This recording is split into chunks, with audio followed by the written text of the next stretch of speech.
രാഷ്ട്രവിരുദ്ധ സ്വഭാവമുള്ള പരസ്യം പ്രസിദ്ധീകരിച്ച് മലയാള മനോരമ ദിനപത്രം. കാശ്മീരിനെ പ്രത്യേക രാജ്യമെന്ന പോലെ അവതരിപ്പിച്ചുള്ള പരസ്യം സാന്റാ മോണിക്ക ടൂർ കമ്പനിയുടേതാണ്. ഭാരതത്തിൻ്റെ തല വെട്ടി അവതരിപ്പിച്ച പരസ്യത്തിൽ പ്രതിഷേധം ശക്തമാവുകയാണ്. നവംബർ 29 പുറത്തിറങ്ങിയ പത്രത്തിലാണ് രാഷ്ട്രവിരുദ്ധ പരസ്യം പ്രസിദ്ധീകരിച്ചിരിക്കുന്നത്.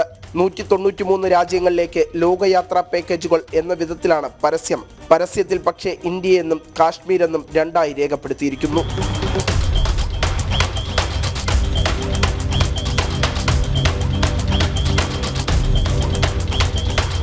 മറ്റു രാജ്യങ്ങളിലെ സംസ്ഥാനങ്ങളൊന്നും പ്രത്യേകം രേഖപ്പെടുത്തിയിട്ടില്ല എന്നിരിക്കെയാണ് ഭാരതത്തിന്റെ ഭൂപടത്തിൽ നിന്നും മാറ്റി കാശ്മീരിനെ മാത്രം പ്രത്യേകം അടയാളപ്പെടുത്തിയിരിക്കുന്നത്. അമേരിക്ക, ചൈന, റഷ്യ തുടങ്ങിയ രാജ്യങ്ങളുടെ ഭൂപടങ്ങളിൽ പോലും പ്രത്യേകം സ്ഥലങ്ങൾ രേഖപ്പെടുത്തിയിട്ടില്ല. ഫലത്തിൽ ഭാരതവും കാശ്മീരും രണ്ട് രാജ്യമെന്ന സന്ദേശം സാന്റാ മോണിക്ക ടൂറിസ്റ്റ് ആൻഡ് ട്രാവൽസിന്റെ പരസ്യം നൽകുന്നു.